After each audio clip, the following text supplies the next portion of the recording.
अच्छे तरीके से सीख लेंगे, इसको हम समझ लेंगे और जैसे हम समझते आ रहे हैं, क्योंकि ऑडिट का आंसर करने के लिए ना कभी कभी सबसे इंपॉर्टेंट कैरेक्टर होता है उसको फ्लो पता होना। जब आपको फ्लो के अंदर इतना ज्यादा अंडरस्टैंडिंग मिल जाएगी, उसके बाद आपका आंसर करना भी क्या होगा, अपने आप आसान हो जाएगा। हाँ, हमें हर जगह पे क्या उसका पर्टिकुलर आंसर लिखना होगा, बिल्कुल लिखना होगा, बट उसके लिए उस पर्टिकुलर आंसर पे पहुंचने के लिए कि वो अपने आप हमें समझ आ जाए, उस लेवल तक पहुंच जाए, हमें क्या चाहिए होती है, अच्छी अंडरस्टैंडिंग चाहिए होती है। Am I clear? Yes sir. आज का टॉपिक क्या होगा फिर? आज का टॉपिक तो वैसे आप लोगों के सामने है, लेकिन ये क्यों मैंने चूज किया सर ये भी बता दो। देखो, शुरू करेंगे हमने कहानी कहां से सर? हमने पूरा का पूरा 315 330 का क्यों सीखा? क्योंकि मुझे अंडरस्टैंडिंग लेनी है बिजनेस की। उससे पहले वाले जो एरियाज है क्या वो मेरे लिए मुश्किल होते नहीं होते मेरे मुश्किल? मैं अपने ऑफिस के अंदर बैठा हुआ प्लानिंग करता हूँ, सब कुछ करता हूँ, जो भी मुझे लगता है कि क्या मेरा स्कोप रहेगा उसके अकॉर्डिंगली मेरा प्लान बनाना। 300 के अंदर अपनी प्लानिंग कवर करनी है, वो वाला स्टैंडर्ड बचा हुआ है, छोटे एरियाज है क्या कवर कर लेंगे, बिल्कुल आसानी से कवर कर लेंगे। चैप्टर नंबर 2 के अंदर मेनली जो टॉपिक्स हैं वो बहुत सिंपल टॉपिक्स हैं, क्वेश्चन आंसर हो जाएगा बिल्कुल। 320 की टेंशन लेने की जरूरत नहीं है, मटीरियलिटी छोटा सा टॉपिक, काफी जगह पे मटीरियलिटी के बारे में बात कर ली है, लेकिन एक्चुअल में मटीरियलिटी कैसे निकाली जाती है बस ये आपको बताना बाकी है, तो वो भी बता दूंगा। Clear sir? चलिए उसके बाद क्या हम 330 तक पहुंच गए थे, बिल्कुल। उसके बाद सबसे इंपॉर्टेंट स्टैंडर्ड क्या था सर? इवैल्यूएशन कर ली सर। उसके बाद क्या निकल के मटीरियल स्टेटमेंट कहां चला गया? 700 की सीरीज। सर जब आप 700 की सीरीज में गए ना, आपने सारी सीरीज करा दी हमारे को 700 की, और उसके अंदर ना काफी सारी चीजें निकल के आई थी। बहुत बड़ा नाम तो हमने सुना था सर किसका? गोइंग कंसर्न का।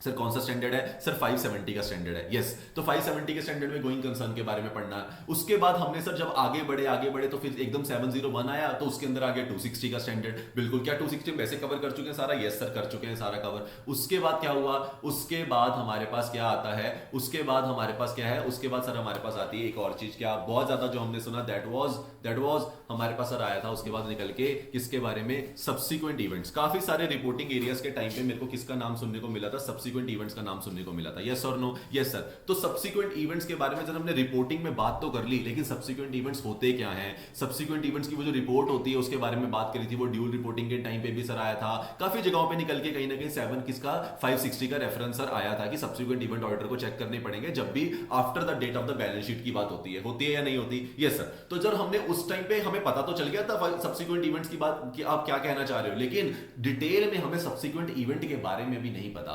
सब्सिक्वेंट इवेंट को ऑडिटर चेक कैसे करता है, उसको रिपोर्ट कैसे करता है, ये सारे एरियाज में मुझे क्या करना पड़ेगा सर? मुझे और थोड़ी सी नॉलेज चाहिए ऐसे एरियाज, क्योंकि subsequent event is very important topic for the auditor, क्योंकि ऑडिटर को जानना पड़ता है कि सब्सिक्वेंट इवेंट्स के बारे में। तो वो सीखना है अब हमारे को कि सब्सिक्वेंट इवेंट्स की शुरुआत कहां से होती है और सब्सिक्वेंट इवेंट की एंडिंग ऑडिटर को कैसे करता है, और कब उसे एक रीजनेबल एश्योरेंस मिल जाती है इस बात को लेके कि हाँ भाई मैंने सारे के सारे सब्सिक्वेंट इवेंट्स के ऊपर जो चेकिंग करनी थी कर ली है, जो मुझे रिपोर्ट में डाला था मैंने डाल दिया है, अब कुछ ऐसा बचा नहीं है जो मेरे से मिस हो गया हो। तो इस सेटिस्फेक्शन को लेने के लिए क्या है? गाइडलाइंस बनी है। कौन से स्टैंडर्ड के अंदर सर? स्टैंडर्ड हमारा कौन सा है? 560 का हमारा स्टैंडर्ड है। क्या सर बहुत अच्छा स्टैंडर्ड है? बिल्कुल अच्छा स्टैंडर्ड है। क्या सर इंपॉर्टेंट स्टैंडर्ड है? बिल्कुल इंपॉर्टेंट स्टैंडर्ड भी है। क्लियर? Yes sir. सर अब इसको थोड़ा अच्छे से सर समझा दो, आ जाओ सर। जब भी हमें किसकी बात करनी है सर? जब भी हमें 560 की बात करनी है ना, जब भी मुझे 560 की बात करनी है सर, सब्सिक्वेंट इवेंट्स की बात करनी है, तो मैं कभी भी उसकी बात किसके बिना नहीं कर सकता? मैं उसकी बात कभी भी AS4 के बिना नहीं कर सकता या फिर इंडिया 10 के बिना नहीं कर सकता। क्यों नहीं कर सकते सर? क्योंकि सब्सिक्वेंट इवेंट को जानने के लिए आपको कहीं ना कहीं अकाउंट्स का क्या है, अकाउंट्स का अकाउंटिंग स्टैंडर्ड जानना बहुत जरूरी है, क्योंकि जो अकाउंट का अकाउंटिंग स्टैंडर्ड है वही तो अकाउंटिंग के बारे में बात करता है जो हमें करनी है किसकी सर? हमारे होने वाले सब्सिक्वेंट इवेंट्स की। अच्छा सर, तो इसका मतलब सर, इसका मतलब ये है कि AS4 आपको क्या बोलता है कि all events which occur between balance sheet date, जो भी सारे के सारे इवेंट होते हैं जो किसके अंदर आते हैं? बैलेंस शीट, जो किसके बीच में होते हैं? बैलेंस शीट डेट के बीच में and date of the signing of the auditor report. जब ऑडिटर रिपोर्ट एक रिपोर्ट साइन करता है और बैलेंस शीट की डेट का मतलब सर 31 मार्च 31 मार्च 2025 को ले लेता हूं बैलेंस शीट की डेट, और ऑडिटर ने बोला मैं 1 जून को या 1 सितंबर को whatever the date is उस दिन ऑडिट रिपोर्ट साइन करके दूंगा। तो उसके बीच में जो भी होने वाले इवेंट है, जो मेरी ऑडिट रिपोर्ट को साइन करने से पहले कुछ हो जाए, उसके बारे में क्या ऑडिटर की कोई रिस्पॉन्सिबिलिटी बनती है या नहीं बनती है, ये हमें समझना पड़ेगा। अगर सर हम ऊपर से बोले तो सर जब 31 मार्च तक ही हमें चेक करना होता है, उसी का हमें ऑडिट करना होता है, उसके बाद जो भी होता है सर अगले साल में देखेंगे। बात तो सही है सर, अगले साल में देखेंगे ना, मतलब वो 25 to 26 वाला का जब ऑडिट होगा उस ईयर में लेना चाहिए हमारे को, तो फिर हमें इसको पढ़ने की क्या जरूरत है, आपको समझना पड़ेगा। अगर ये क्वेश्चन आप लोगों के माइंड में भी आ रहा है और आना भी चाहिए कि सर ये अगले साल में क्यों नहीं गया, ये हमें उसी साल के अंदर उसी रिपोर्ट के अंदर डालने की क्या जरूरत पड़ेगी, यही आपको क्या समझाएगा, कौन सा स्टैंडर्ड सर 560 समझाएगा। यहां तक क्लियर है? Yes sir. सर क्योंकि वो क्या कहता है, क्योंकि हमारे को अकाउंटिंग स्टैंडर्ड ने क्या बोला कि अगर तो ध्यान से समझना क्या कहेगा, वो कहेगा क्या सर, अगर तो those events which provide evidence of conditions existed at the balance sheet date, वो कहेगा क्या कि सर वो ये वाली बात बोलेगा कि वो वाले इवेंट्स, ऐसे इवेंट्स जिनका क्या था, जिनकी एविडेंस क्या थे, एविडेंस एग्जिस्ट करते थे किसके, उस कंडीशन के जो हुई है बाद में किस डेट पे सर, बैलेंस शीट डेट के ऊपर। मतलब ऐसे इवेंट्स जो प्रोवाइड करते थे एविडेंस ऑफ कंडीशंस, मतलब उस कंडीशन, हमारे पास ऐसे एविडेंस हैं जो उस टाइम पे ये बता रहे होंगे कि ऐसा कुछ होने वाला है बाद में। अगर ऐसा कुछ है तो भाई, अगर आपको पहले से इस बारे में आइडिया था कि ऐसा होने वाला है और वो हो गया, तो वो कब की बैलेंस शीट में आना चाहिए सर, उसी साल की बैलेंस शीट में आना चाहिए जिस साल का आप ऑडिट कर रहे हैं। मतलब इस इवेंट को मैं क्या बोलूंगा सर, इस इवेंट को मैं एडजस्टिंग इवेंट के नाम से जानता हूं, क्योंकि ये मुझे एडजस्ट करने पड़ते हैं अपनी करंट ईयर बैलेंस शीट की डेट में। और जो चीज मुझे अपनी करंट ईयर की बैलेंस शीट की डेट में एडजस्ट करनी पड़ेगी, क्या एज एन ऑडिटर मुझे उसके ऊपर भी ओपिनियन देना पड़ेगा, क्या मुझे उसको भी चेक करना पड़ेगा? बिल्कुल सर करना पड़ेगा। तो क्या सर ये क्लियर है? बिल्कुल सर। मतलब सर कुछ भी ऐसा होने वाला इवेंट या कंडीशन, अगर कुछ भी ऐसे होने वाली है बैलेंस शीट डेट के बाद में, जिसके हमारे पास ऑलरेडी उस कंडीशन को होने के एविडेंस कब एग्जिस्ट करते हैं, बैलेंस शीट डेट्स या उससे पहले, मतलब 31 मार्च से पहले वो कभी भी अगर एग्जिस्ट करते होंगे, तो डेफिनेटली क्या हो जाएंगे, हम उसको रिकॉर्ड कर लेंगे, एडजस्टिंग इवेंट मानेंगे और उसके बारे में हमें क्या करना पड़ेगा, बुक्स में उसको एडजस्ट करना पड़ेगा। सर उल्टा क्या होता है इसका, नॉन एडजस्टिंग इवेंट। सर वो क्या होते हैं नॉन एडजस्टिंग इवेंट में? क्या करता है, the events which provide evidence arose after, word बहुत इंपॉर्टेंट है, कौन सा सर, अरोज, जो हुए कब, after the balance sheet date. मतलब उसकी सर कोई कंडीशन एग्जिस्ट करती ही नहीं थी पहले, वो हुए ही बाद में है, उसी कंडीशन भी बाद में आई है, उसके बारे में पहले से नहीं पता लग सकता था, उन सारे इवेंट्स को क्या बोला जाता है सर, उसके वाले सारे इवेंट्स को क्या करना होता है, नॉन एडजस्टिंग इवेंट माना जाता है। Am I clear? Yes sir, बिल्कुल सर।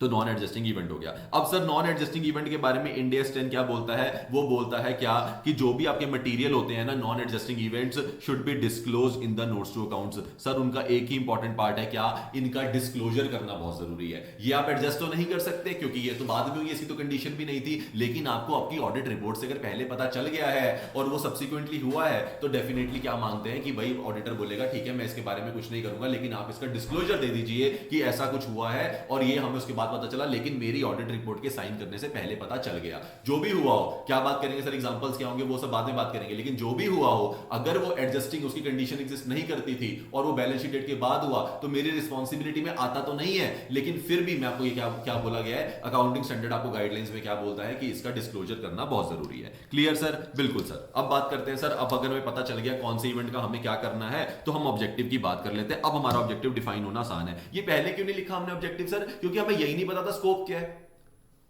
ऊपर हम क्या जानने गए, हमारा स्कोप, एडजस्टिंग हमारे स्कोप में आता है, नॉन एडजस्टिंग में सिर्फ डिस्क्लोजर हमारे स्कोप में आता है। ये क्लियर कर लिया। अब ऑब्जेक्टिव की बात करते हैं। सर ऑब्जेक्टिव क्या कहेगा, obtain sufficient appropriate audit evidence. वो कह रहा है sufficient and appropriate audit evidence whether events occurring between the balance sheet date and to the audit report. Sir ये तो हम अभी तब से बोलते ही आ रहे हो, अभी तक आपने जब से शुरू करा यही लाइन बोली है, बार बार यही बोलता रहूंगा पूरे स्टैंडर्ड के अंदर। क्या सर जो मुझे क्या ऑब्टेन करने, सफिशिएंट एप्रोप्रिएट ऑडिट एविडेंस चाहिए होंगे? यस सर चाहिए होंगे। किसके चाहिए होंगे? ऐसे इवेंट्स के अंदर, ऐसे इवेंट्स कौन से वाले जो कब होंगे, बैलेंस शीट डेट के खत्म होने के बाद और ऑडिट रिपोर्ट से पहले। यस और no? Yes sir. That requires adjustment of और disclosure in the financial statement. जिसकी या तो एडजस्टमेंट करनी पड़ी वो कौन से इवेंट, एडजस्टिंग इवेंट। जिसका डिस्क्लोजर करना पड़ा वो कौन सा event, non adjusting event. In the financial statements are appropriately reflected. वो क्या फाइनेंशियल स्टेटमेंट में सही तरीके से रिफ्लेक्ट करे या नहीं करे। क्या मेरा ऑब्जेक्टिव यही चेक करने का होगा ना? बिल्कुल। मतलब मैं जानना चाह रहा हूं मैनेजमेंट को पता था ना कौन से एडजस्टिंग है कौन से नॉन एडजस्टिंग है, मैनेजमेंट अकाउंटिंग स्टैंडर्ड फॉलो करा या नहीं करा। AFRF के अंदर जाऊंगा तो ये तो चाहूंगा ना कि वो फॉलो करे। बिल्कुल। तो इस तरीके से बैलेंस शीट बनाई है या नहीं बनाई है ये चेक करना मेरा काम है। दूसरा, respond appropriately to the facts. अब इसके अंदर दो चीजें होती हैं, एक आता है इवेंट कंडीशंस, एक होता है facts. Facts are very important, facts को टारगेट करना एग्जाम में ज्यादा इंपॉर्टेंट हो जाता है। तो एक है रिस्पॉन्ड करना appropriately to the facts to become known to the auditor after the date of the audit report. मतलब कुछ ऐसे फैक्ट्स जो क्या होते हैं ऑडिटर को पता चलते हैं, कब पता चलते हैं सर, उसके ऑडिट रिपोर्ट की डेट के बाद।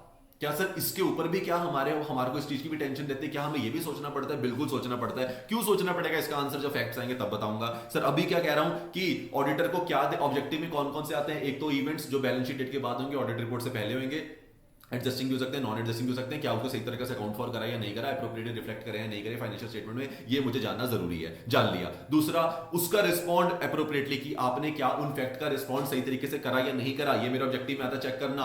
क्या जो मुझे पता चले थे कब? After the date of the audit report, had they been known at the date may have caused the amend the audit report. अगर मुझे वो वाले फैक्ट बाय चांस क्या ऑडिट रिपोर्ट से अगर पहले पता चल जाते ना, तो हो सकता है जो मैंने आज ओपिनियन दिया है अपना वट एवर क्वालिफाइड एडवर्स जो भी, वो क्या पता मैं वो वाला ओपिनियन ना देता, वो मेरा ओपिनियन भी क्या कर देते, चेंज कर देते। अगर ऐसा कोई फैक्ट निकल के आ जाए जो मेरा ओपिनियन बदलने का दम रखता है, अगर मुझे वो उस टाइम पता चल जाता, तो क्या है, मैं ऑडिट रिपोर्ट साइन कर चुका हूं, लेकिन फिर भी अगर उसके बाद भी कुछ ऐसा फैक्ट निकल के आया और मुझे पता चल गया और उसे मुझे लगता है कि मेरा ओपिनियन चेंज कर देता, उसके ऊपर भी मुझे क्या करना है, रिस्पॉन्ड, उसका जो रिस्पॉन्स मैनेजमेंट ने रखा, क्या वो सही तरीके से रिस्पॉन्स दिया या नहीं दिया, ये भी मुझे क्या करना पड़ता है, मेरे ऑब्जेक्टिव के अंदर आता है। मुझे उसका रिस्पॉन्स सही तरीके से यूजर्स तक पहुंचाना जरूरी है।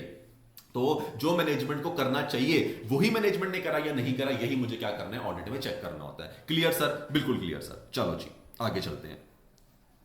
अब बात आती है सर, अगर इसको आपने क्या लेना है, किसी भी चीज का सफिशिएंट एप्रोप्रिएट ऑडिट क्या लेना है, एविडेंस लेना है, तो वो क्या करना पड़ेगा सर, ऑडिट प्रोसीजर्स को डिजाइन करना पड़ेगा। आपको क्या करने पड़ेंगे, परफॉर्मेंस डिजाइन करने पड़ेंगे ऑडिट प्रोसीजर। तो सबसे पहला सबसे बेसिक ऑडिट प्रोसीजर सर किसका, 570 का।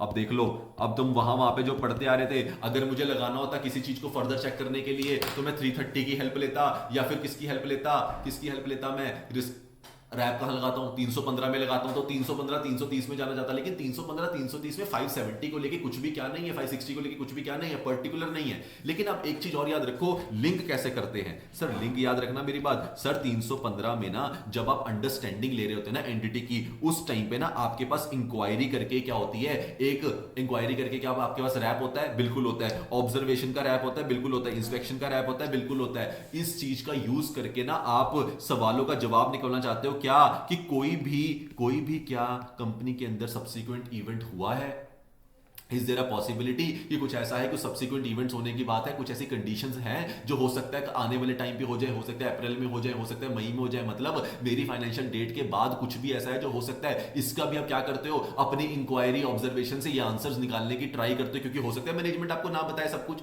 हो सकता है वो कंडीशंस के बारे में मैनेजमेंट ना बताए, लेकिन आपको क्या करना है, आपको रैप लगाते हुए ये जानना है। अगर आपने रैप लगाते हुए जान लिया, तो क्या आप उसको पूरा का पूरा सब्सिक्वेंट इवेंट को उस रैप से चेक कर सकते हो ऑब्जर्वेशन वगैरह करके? नहीं सर, इतना नहीं हो सकता। वो सिर्फ हमें क्या दे सकता है, एक आइडिया दे सकता है, पॉसिबिलिटी बता सकता है, लेकिन उसका अपना रैप चाहिए। अब उसको चेक कैसे करूं? मान लो इंक्वायरी से निकल के आ गया, उसने बोला हाँ सर ऐसा तो है, कुछ ना डेटर्स को लेके ना, मैनेजमेंट एक डेटर है सर, उसका हमें लग रहा है दिवाला निकलने वाला है, वो इंसॉल्वेंट होने वाला है, और वो हो जाएगा आने वाले टाइम में, कुछ नहीं पता, हो सकता है आने वाले 3 महीनों में हो जाए, हो सकता है आने वाले 2 महीनों में हो जाए, और मैं मार्च में खड़ा हूं। मैंने कहा यार ऐसा तो है, उसकी प्रोविजन वगैरह चेक करनी पड़ेगी, मुझे फाइनेंशियल स्टेटमेंट में सब कुछ चेक करना पड़ेगा या नहीं। तो उस वाली जब कहानी आती है, तो क्या मेरे को कंडीशन नजर आ रही है आज? बिल्कुल आ रही है। क्या होने वाली चीज भी बैलेंस शीट डेट के बाद है? बिल्कुल है। अगर ऑडिट रिपोर्ट से पहले होगी, तो क्या मेरे लिए कौन सा इवेंट बन जाएगा, वो एडजस्टिंग बन जाएगा। अब ये चीज मुझे इंक्वायरी से पता तो चलेगी, पर इसके ऊपर रैप क्या लगाऊं, और अगर ये एक है तो सारे के सारे जानने के लिए क्या करूं? तो मुझे क्या चाहिए, मुझे इसके लिए पर्टिकुलर क्या चाहिए, एक ऑडिट प्रोसीजर चाहिए या नहीं चाहिए सर? नीड तो लग रही है, उतने से काम तो नहीं चलेगा। तो उसके लिए जब उतने से काम नहीं चलता, तो 315 क्या कहेगा, देख मैं तो तेरी इतनी मदद कर सकता था, और मदद चाहिए तो हेल्पिंग स्टैंडर्ड पे चला जा। और जैसे ही आपको सब्सिक्वेंट इवेंट जानने के लिए हेल्पिंग स्टैंडर्ड की जरूरत पड़ेगी, तो 500 की सीरीज बोलेगी मैं बैठी हूं, और 500 अपने आप लाके आपको क्या दे देगी, 560 दे देगी। 560 से मैं जाते पहला सवाल पूछूंगा, मेरे भाई क्या तेरे पास एक पर्टिकुलर एक प्रोसीजर है जिसको मैं लगाऊं और मेरे को पता चल जाए मेरे आंसर? वो कहेगा बिल्कुल है यार, मेरे से ले ले, और वही हमें उससे चाहिए था। तो सर मैं क्या करूंगा? सबसे पहले मेरे को उस प्रोसीजर ने क्या बोला, पहले अंडरस्टैंड कर मैनेजमेंट का प्रोसीजर, कि मैनेजमेंट को कैसे मैनेजमेंट जानती है क्या, कि मेरे को सब्सिक्वेंट इवेंट्स होने वाले हैं, टू आइडेंटिफाई सब्सिक्वेंट। की मैनेजमेंट कैसे आइडेंटिफाई करती है सब्सिक्वेंट इवेंट्स को? पहले तो तेरे को क्या करना पड़ेगा, ये अंडरस्टैंड करना पड़ेगा, क्योंकि मैनेजमेंट भी तो जो फाइनेंशियल स्टेटमेंट बनाती है, कहीं ना कहीं रिस्पॉन्सिबिलिटी तो उनकी है ना ये, तो उनको कैसे, वो किस बेसिस पे जानती है, वो प्रोविजन उन्होंने डेटर की किस सोच से बनाई, कैसे आइडेंटिफाई करा कि ये डेटर होने वाला है, ये इंसॉल्वेंट होने वाला है 3 महीनों में, तो इसके प्रोविजन रिक्वायर्ड है। कोई कहीं ना कहीं मैनेजमेंट भी तो आइडेंटिफाई करती होगी, पहले उसको अंडरस्टैंड कर ले। अगर वो समझ गया, तेरे को समझ आ जाएंगे सारे के सारे कि मैनेजमेंट ने कैसे सोचे, सही सोचे या नहीं सोचे, बढ़िया। फिर दूसरा, इंक्वायरिंग मैनेजमेंट। 315 तो आएगा यार, 315 की मदद करने तो आगे आया था, प्रोसीजर नहीं मिल रहा था। इंक्वायरी करेंगे मैनेजमेंट से, टीसीडब्ल्यूजी से, कि भाई बता दो any subsequent events has occurred that might affect the financial statement, की ऐसे कोई भी क्या है, ऐसा कोई भी आपको लगता है हुआ है क्या सब्सिक्वेंट इवेंट जो मेरी फाइनेंशियल स्टेटमेंट को क्या कर सकते हैं, अफेक्ट कर सकते हैं। ये भी हमने उनसे सवाल पूछा। अब इसके बाद मैं रुक जाता हूं, तो मुझे कौन हेल्प कर रहा है आने के बाद, अंडरस्टैंडिंग। तो मैं भी मैनेजमेंट से क्वेश्चन पूछ के ले लेता, 315 में भी ये वाला क्या, अगर अब मैं बात करूं आपकी, क्या ये 315 में नहीं हो सकता था, हो सकता था, क्या ये 315 में नहीं हो सकता था, हो सकता था। मैनेजमेंट के प्रोसीजर को समझना, अंडरस्टैंडिंग लेना, क्या 315 में मैं कर सकता था, आइडेंटिफाई करता, इंक्वायरी करता हूं, इंस्पेक्शन करता हूं, इंस्पेक्शन में वो प्रोसीजर उठा के देख लूंगा, क्या कर सकता हूं, बिल्कुल कर सकता हूं। तो 315 का पहला पॉइंट 315 से आया, इंक्वायरी करना रैप से आया, ये दोनों करने के बाद अब क्या करूं, इसके अलावा कुछ नहीं बचा 315 में। तब बोला अब आजा 570 का रैप में। यहां से 570 कहीं ना कहीं अप्लाई होता है। तो वो बोलता है देख, सबसे पहले अगर तेरे को सब्सिक्वेंट इवेंट के बारे में जानना है ना, तो इनकी बातें ऐसे ही नहीं होती छोटी मोटी, इनकी मीटिंग्स में बात होती है। ये बड़े बड़े इवेंट हो सकते हैं, इसके बारे में डिसीजंस लेने पड़ते हैं, बैलेंस शीट में प्रोविजन बनाना पड़ेगा। तो उसके लिए तेरे को क्या करना पड़ेगा, minutes of the meeting of the entity owners, कहीं ना कहीं पहले तो क्या कर, एमओएम पढ़ जाके मीटिंग्स के मिनट्स ऑफ मीटिंग में चेक कर ले, तेरे को वहां से आइडिया लग जाएगा कुछ भी ऐसा हुआ है जिसमें सब्सिक्वेंट इवेंट की बात हुई है। अगर तेरे को मिल जाएगी तो बहुत बढ़िया। तो मैं क्या करता हूं, enquiring about the matter discussed at any such meeting. तो किसी भी मीटिंग के अंदर अगर मुझे लगता है किसी भी ऐसे अगर कुछ भी ऐसे मैटर्स की इंक्वायरी हुई है या किसी मैटर्स में बात हुई है, तो वो मिनट्स ऑफ मीटिंग मेरे लिए क्या हो जाते हैं, मेरा एविडेंस का काम करते हैं, वो मेरे प्रोसीजर का काम करते हैं। और मैं देख के बोलूंगा अच्छा इन सारे बारों में बातें हुई हैं, ये सारे सब्सिक्वेंट इवेंट हो सकते हैं, होंगे या नहीं होंगे नहीं पता, क्योंकि वो बैलेंस शीट के डेट के बाद होने वाले हैं, लेकिन क्या हो सकते हैं बिल्कुल। और फिर रीड एंटिटीज, ये बहुत इंपॉर्टेंट है सर, ये कैसे समझेंगे, समझो कभी कभी एंटिटी की क्या होती है, पूरी की पूरी बैलेंस शीट रेडी नहीं होती, इंटरिम फाइनेंशियल स्टेटमेंट बनी होती है सिर्फ। सब्सिक्वेंट इंटरिम मतलब जब हम, क्या आपको अगला साल पूरा कंप्लीट हो गया, नहीं हुआ, 31 मार्च निकल चुकी है ऑडिट के बाद के, यस हम उसकी डेट के बीच में बात कर रहे हैं, यस। तो जब ऑडिटर की क्या आने वाली होती है, ऑडिट रिपोर्ट की डेट आने वाली होती है, उससे पहले का जो बीच का पीरियड है वो भी तो इंटरिम फाइनेंशियल स्टेटमेंट्स होंगी ना, उस पीरियड की भी तो होंगी। तो उस पीरियड के अंदर मेरे को वो फाइनेंशियल रीड करके कुछ ऐसा मिल जाए जिससे मुझे पता चले अरे ये वाले एडजस्टमेंट क्यों करनी पड़ी आपको, वो कहेंगे सर ये भी अप्रैल में होकर हटा है, बट इसी कंडीशन तो पहले एग्जिस्ट करती थी, तो ये अभी नहीं आएगा, इस वाले साल में मत डालो, पिछले साल में डालो। तो वो इंटरिम फाइनेंशियल स्टेटमेंट में कोई भी ऐसी एडजस्टमेंट जो उन्होंने अप्रैल में करी हो, मई में करी हो, जून में करी हो, मेरी ऑडिट रिपोर्ट से पहले करी हो, और मुझे क्या करना पड़ेगा, एंटिटी की मैं लेटेस्ट क्या करूंगा, सब्सिक्वेंट इंटरिम फाइनेंशियल स्टेटमेंट को क्या करूंगा, देखूंगा। और अगर उसमें मुझे कुछ भी ऐसा एडजस्टमेंट लगी और मुझे पता चला अरे ये तो सब्सिक्वेंट इवेंट की वजह से करनी पड़ी है इनको, तो मुझे ये जानना पड़ेगा कि क्या ये एडजस्टिंग वाला है या नॉन एडजस्टिंग वाला है। नॉन एडजस्टिंग वाला है तो मेरे वाले में डिस्क्लोजर दो, एडजस्टिंग वाला है तो इसको मेरे वाले में लेके जाओ, इस वाली फाइनेंशियल स्टेटमेंट से आपको इसे हटाना पड़ेगा। यस और नो सर, समझ गए। अब इसका मतलब सर पहली बात है, जब भी मेरे पास ऑडिट प्रोसीजर आएगा 500 किसके अंदर, 560 के अंदर, तो सर मुझे सबसे पहले 315 का मार्क करना है कि अंडरस्टैंडिंग लेनी है कि मैनेजमेंट कैसे आइडेंटिफाई करती है। ये तो मैं उनसे तब पूछ लूंगा 315 में। फिर मैंने 315 में मेरे पास बहुत बड़ा हथियार है इंक्वायरी और इंस्पेक्शन, तो मैं इंक्वायरी करूंगा और इंस्पेक्ट कर सकता हूं उनके प्रोसीजर्स को, उससे मुझे क्या पता निकल के आ जाए कि क्या करती है मैनेजमेंट के सब्सिक्वेंट इवेंट कौन कौन से हैं, ये भी हो गया। सर उसके बाद क्या कर सकता हूं, अब मेरे पास 315 खाली हो गया, मदद करने के लिए है 560 तेरी जरूरत है, और हमने 560 को बुला लिया। 560 ने आके बोला देख भाई मैं तेरी दो तरीकों में हेल्प कर सकता हूं, कौन से वाले, एक तो सिंपल है, ये वाले ऐसे मुद्दे होते हैं जो बड़े बड़े होते हैं, तो बड़ी बड़ी मीटिंग्स में इनकी बात होती है, तो सबसे पहले मिनट्स ऑफ मीटिंग तो क्या कर ले, तो एक बार चेक कर ले, उसमें जो मैटर्स मिलेंगे तेरे को पता चल जाएगा सब्सिक्वेंट इवेंट कौन कौन से मैटर्स में है। उसके बाद लास्ट में क्या है कि जो अभी की बैलेंस शीट बनी है तेरे वाली डेट के बैलेंस शीट डेट के बाद में, वो वाली उसे बोलते हैं इंटरिम फाइनेंशियल स्टेटमेंट, जो लेटेस्ट वाली होगी उसके अंदर चेक कर ले कि कोई भी ऐसी एडजस्टमेंट तो नहीं है जिससे तेरे को आइडिया लग जाए कि ये सब्सिक्वेंट इवेंट है, पर इसी कंडीशन पहले एग्जिस्ट करती थी या नहीं करती थी। सर क्या मजेदार पढ़ा दिया। तो मतलब 315 के 2 पॉइंट, 570 के 2 पॉइंट, क्लियर है। 560 के, यार मैं 570 क्यों बोले जा रहा हूं बार बार, माय बैड, सॉरी सर। 560 के 2 पॉइंट, तो हमने 560 को यहां मदद पे बुलाया, और सर यहां पे भी 560 लिखना था। सर आप क्या कर रहे हो, वो मुझे इसके बाद तुम्हें 570 पढ़ाना है, तो मैं थोड़ा सा उसमें चला गया। क्लियर है सर, बहुत अच्छे से क्लियर है, बहुत बढ़िया। चलो जी सर ये क्या है सर, CSS अनटोल्ड स्टोरी। देखो कभी कभी क्या चीजें होती है, कुछ कुछ चीजें ना आपकी बुक्स में उतने लेवल पे नहीं लिखी होती है, कुछ कुछ चीजें फाइनल लेवल की भी होती हैं जो कहीं ना कहीं हमारे को पढ़नी क्या सर बहुत जरूरी है, नहीं मैं ज्यादा पढ़ाऊंगा भी नहीं उसको, लेकिन कभी कभी जब आप किसी चीज को समझते हो ना, तो whole understanding gives you better confidence. तो अंडरस्टैंडिंग होना, याद करना इंपॉर्टेंट नहीं है हर चीज को, पर अंडरस्टैंडिंग लेना बहुत ज्यादा इंपॉर्टेंट हो जाता है। तो सर एक बात बताओ, क्या अभी हम जो बात करके आए ना उसी के बारे में बात करते हैं। ऑडिट प्रोसीजर्स की बात करके आए हैं, बिल्कुल। जो भी क्या करने परफॉर्म करने for the events after balance sheet date and audit report, इसी की बात करते हैं, बिल्कुल सर। मतलब here we are talking about the audit procedures जो हमें चाहिए, हमें परफॉर्म करने पड़ेंगे, किसके लिए? फॉर इवेंट्स या फिर कंडीशंस जो भी बैलेंस शीट डेट के बाद होने वाली है एंड ऑडिट रिपोर्ट के बीच में होने वाली है। यस यस सर, इसकी बात तो सही है सर। लेकिन एक बार सोचा जाए ना, तो जितने भी 501 हो गया, 510 का और बाकी जितने भी स्टैंडर्ड बात करो आप, वो तो सर वैसे हम परफॉर्म किसके लिए करते हैं? जो भी हमारी डेट होती है ना बैलेंस शीट डेट तक, उसके लिए करते हैं। क्या हम कोई स्टैंडर्ड को बाद के लिए लगाते हैं अदर देन दिस स्टैंडर्ड? नहीं सर। इसका मतलब जितने भी आगे अदर स्टैंडर्ड्स लगते हैं, क्या वो मेरी बैलेंस शीट डेट तक ही लिमिटेड होंगे? बिल्कुल लिमिटेड होंगे। सिर्फ 560 ही है ना जो मुझे इसके बारे में बताता है? बिल्कुल बताता है। यहां तो ये लिख दिया। सो यहां पे सर क्या है? यहां पे सर इसके अंदर फिर क्या एक्स्ट्रा है? मतलब मुझे क्या और करना पड़ेगा, क्योंकि मुझे कोई और स्टैंडर्ड का यूज करके तो मैं कुछ नहीं कर पाऊंगा। तो सही है सर, कोई और स्टैंडर्ड तो बैलेंस शीट डेट तक रिस्ट्रिक्ट कर देता है मुझे, कि बैलेंस शीट डेट में जो है वो चेक करना होता है मुझे। क्या मैं किसी और चीज की हेल्प ले सकता हूं? नहीं। 560 के क्या अपने प्रोसीजर है? यस। अब 560 का जो अपना प्रोसीजर होता है उसके अंदर क्या है? उसके अंदर क्या है सर? सर ये वाली जो कहानी आती है ना, ये कौन सी कहानी आती है? अब हम जो बात करने वाले हैं वो है जो भी हुआ बैलेंस शीट डेट के और ऑडिट रिपोर्ट की डेट के बीच में।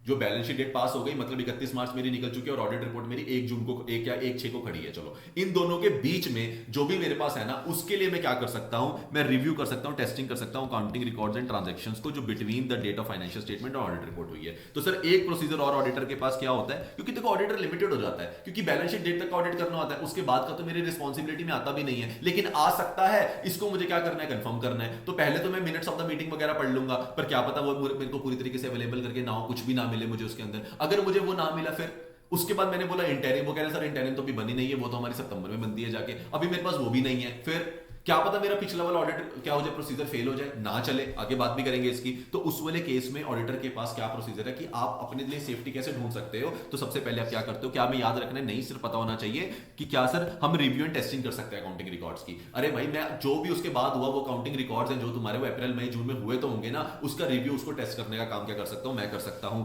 And when the audit accounting records are not up to the date, या फिर ये देखो आ गया वही पॉइंट जो मैं बात कर रहा हूं, क्या कि जो अकाउंटिंग रिकॉर्ड्स हैं वो up to the date available नहीं है, या फिर no interim financial statement available. Sir interim financial statement ही नहीं है कंपनी के पास में, अप टू द डेट तक अकाउंट्स भी नहीं है और एमओएम भी अवेलेबल नहीं है, तब क्या करूं? अब मैंने तो भाई 560 के प्रोसीजर की मदद मांगी, उसने आके बोला, मेरे को तो कॉन्फिडेंस इतना आ गया कि 315 के 2 पॉइंट्स तो मुझे पता था मेरा काम नहीं चलेगा, मुझे लगा 560 से चल जाएगा। 560 ने मुझे क्या बोला? कह रहा भाई तो इंटरिम चेक कर ले। मैंने कहा बहुत बढ़िया, कर लेता हूं। उसके बाद उसने मुझे सेकंडली क्या बोला था? क्या बोला था 560 ने?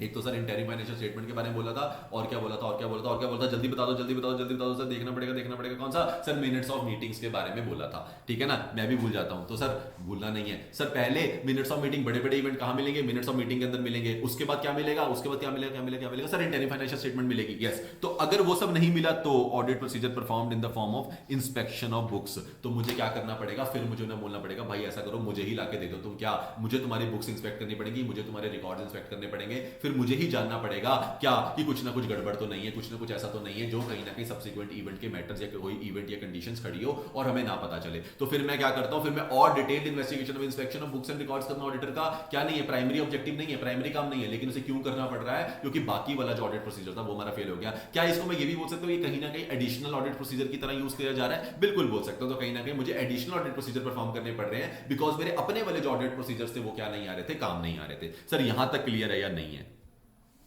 ठीक है। तो सर उसने खुद ही बता दिया क्या कि आपको एडिशनल ऑडिट प्रोसीजर्स करने पड़ेंगे। एग्जांपल्स, अब सर ये वाली जो बात बोली है आपने, इसको कैसे करना है ये भी बता दो, ये भी बताना जरूरी है। अब बोल तो दिया inspection of books and records, क्या मतलब? मुझे क्या करना पड़ेगा? रीड करना पड़ेगा एंटिटी का लेटेस्ट बजट, उनका कैश फ्लो फोरकास्ट क्या है, उनकी अनदर मैनेजमेंट की रिपोर्ट्स कैसी हैं for the period after the date of the financial statement. तो मेरे को कहना पड़ेगा भाई मेरे पास, तुम्हारे पास जो भी है ना सब कुछ लाओ मुझे लाके दे दो। वो कहेंगे सर क्या क्या लाके देना तो बता दो। मैं कहूंगा भाई जो भी तुम्हारे पास लेटेस्ट तुम्हारे है ना कैश फ्लो स्टेटमेंट है वो ला दो, अपनी लेटेस्ट वाली जो भी अभी हुआ बैलेंस शीट डेट के बाद वो सब ला दो। पैसा किस चीज के लिए गया, किस चीज के लिए आया, मुझे सब चाहिए। मतलब मेरे को सारी की सारी जो भी तुम्हारी रिपोर्ट्स बनी है अब तक इस वाले साल के अंदर वो सब कुछ लाके दे दो, मुझे सब जानना है। और इंक्वायर और एक्सटेंड प्रीवियस रिटर्न और ओरल इंक्वायरी, जो मैं पहले इंक्वायरी कर रहा था उसको मैं और एक्सटेंड करूंगा और मैं इस ईयर के बारे में भी करूंगा। पहले वाली मैंने इंक्वायरी कब करी होगी? पिछले साल के लिए करी होगी, उसमें सब्सिक्वेंट इवेंट के बारे में से पूछा होगा। लेकिन अब मैं इस वाले साल का भी ऑडिट रिपोर्ट तक की डेट तक भी क्या करूंगा? इंक्वायरी करूंगा कि और क्या हुआ, अप्रैल में क्या हुआ, मई में क्या हुआ, तो ये सारे इंक्वायरी करूंगा, बिल्कुल करूंगा। ऑफ द एंटिटी